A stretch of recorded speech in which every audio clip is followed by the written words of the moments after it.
Իսկ այն, որ երկրում ամենակարևոր ակտիվներից մեկը գործարարի ձեռքից վերցնում եւ պետական կառավարման են հանձնում, նրա համար, որ այդ գործարարը քաղաքական հայտարարություն է անում։ Հիմա դու կարող եք դա հերքել, բայց հանրային ընկալումներում այդպես է։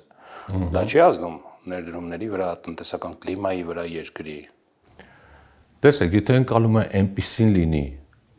որ Հայաստանի Հանրապետությունում քաղաքական հայտարարության համար ներդրողի ձեռքից գործարան է խլվում,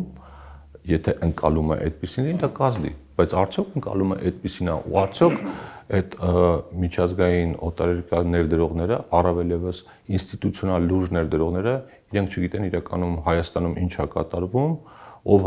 ինչ հայտարարություն է անում, ինչի համար է անում այդ հայտարարությունը, կամ իրականում իրենք չգիտեն, թե Հայաստանի Հանրապետությունում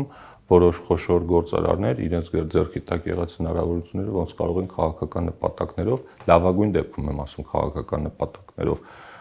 այլ ձևերով օգտագործել։ Արգելված չի, անգամ եթե օգտագործեն քաղաքական։ Հիմա ես չեմ ուզում մտնել իրավական process-ների մեջ, այսինքն քրեական այն հոդվածը, եթե քրեական հոդվածների մեջ չեմ։ Քրեական հոդվածը, որ հարուցվել է ոչ թե քաղաքական հայտարարություն անելու համար, այլ ինչ-որ կոնկրետ հանցակաց պարունակող դրույթ կա դրա մեջ եւ վերջնական վճիռը դատարանն է տալու, թող դրա հիման վրա որոշենք։ Դա ոնց կազդի ներդրումների վրա ժամանակը ցույց կտա։